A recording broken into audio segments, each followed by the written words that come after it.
ستایش خداوندی را که نامش راحت روح و روان است و کلامش کلید هر فتوح، و درود و پیام معطر بر پیشوای راه حقیقت، صاحب امانت و رسالت، محمد خاتم صلی الله علیه و سلم. و بعد، السلام علیکم دوستان عزیز و ارجمند. آن غذایی که از سفره قرآن به دست می آید غذای روح و روان است و آن معنی که از قرآن دانسته می شود حقیقت مطلق است. از بس که در عصر عمر به سر میبریم که افکار گوناگون در اطراف وجود دارد و امواج مادیات آن در حال حمله به سوی ماست، میباید انسان گاهگاهی در سفره قرآن نشیند و روح و روان خود را از غذای آن سیراب نماید. بدین خاطر بیایید این لحظه ها در سفره سوره یاسین باشیم.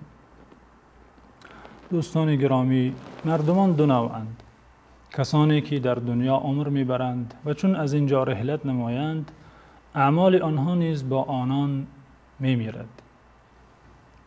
وقتا میمیرند کتاب اعمالشان پوشیده میگردد.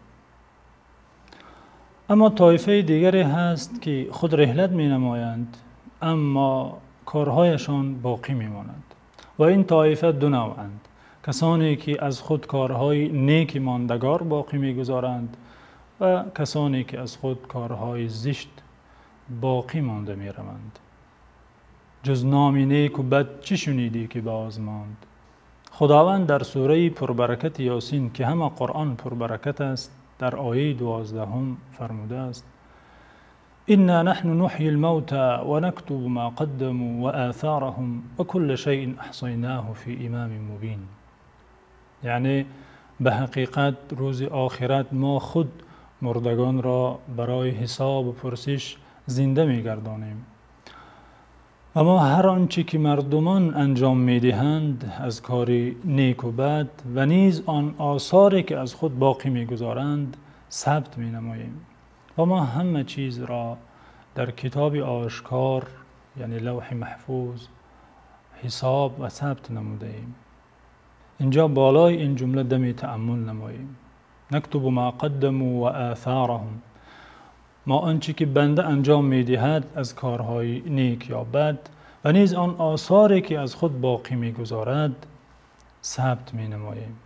تو خواهی نیک و خواهی بد، کن امروزه پسر اینجا، عمل گر بد بود گر نیک بر عامل رقم گردد. خداوند قدرتی به انتها دارد، می توانست روز آخرت بنده را بدون کتاب اعمال حساب کند، پرسش کند، اما به حکمتش خواسته کارهای بنده ثبت گردد و بنده خود به چشمش کتاب اعمالش را روز آخرت ببیند و هر عملی از نیک یا بد که انجام داده در هر لحظه شب و روز به خاطر آرد. اقرأ کتابک کفی بنفسک اليوم علیک حسیبا. این آیه کریمه این حقیقت را به ما می آموزد که انسان نه تنها از کارهایی که به واسطه خودش انجام می دهد پرسش می شود، بلکه به کارهایی که سببگار می شود نیز مورد پرسش خداوند قرار می گیرد.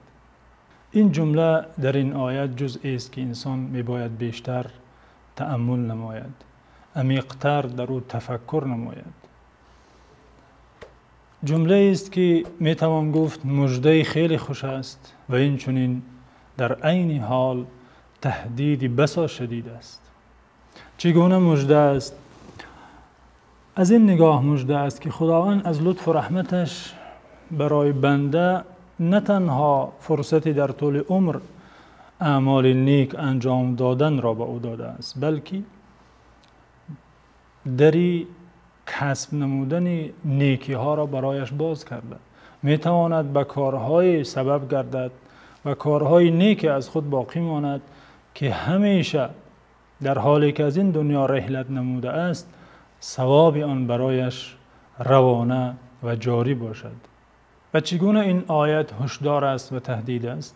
زیرا اینکه مردمانی هستند که به جان خود ستم کردند، چنان به جان خود جور کردند که دشمن به آنان چنین نمی کند. به آخرت نه تنها اعمال زشتی که خود انجام دادن میبرند، بلکه با خود بار گناهی کسانی دیگر را، کارهایی که دیگران انجام میدهند نیز در پشت میبردارند و میبرند. چرا؟ چون که سببگاری کارهای بد بودند. پیامبر صلی الله علیه و سلم در حدیث صحیح که امام مسلم در صحیحشان و امام بخاری در ادب مفرد روایت کردند فرمودند: اذا مات ابن آدم انقطع عنه عمله الا من ثلاث: صدقة جاریه او علم ينتفع به او ولد صالح يدعو له. چون فرزند آدم از دنیا درگذرد همه اعمالش به جز 3 نوع قطع می گردد: صدقه جاریه یا علمی که از آن مردم بهره‌مند شوند و یا فرزند صالحی که برایش دعا کند. پیامبر صلی الله علیه و سلم در حدیث دیگری که این آیه را توضیح می دهد و امام مسلم و امام ترمذی روایت کردند فرمودند: من دعا الى هدى كان له من الاجر مثل اجور من تبعه لا ينقص من اجورهم شيئا ومن دعا الى ضلاله كان عليه من الاثم مثل آثام من تبعه لا ينقص من آثامهم شيئا.